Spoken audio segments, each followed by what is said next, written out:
Бабалар ізімен экспедициясы ноғайлар көп шоғырланған ауданда болды. Ол Дағыстан жеріндегі Ноғай ауданы.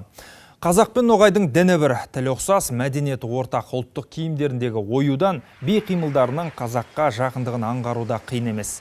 Қазақтың ауыз әдебиетіндегі Қобыланды, Едіге, Қозы-көрпеш, Баян сұлу секілді кейіпкерлер ноғайлардың да ұлттық жыр дастанына кірген.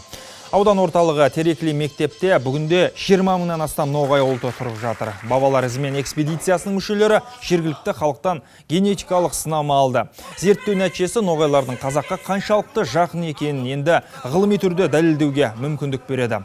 Бұдан бөлек ғалымдар Дешті Қыпшақ құрамында болған Құмық, Қарашай, Балқар секілді халықтарға генетикалық зерттеу жүргізбек.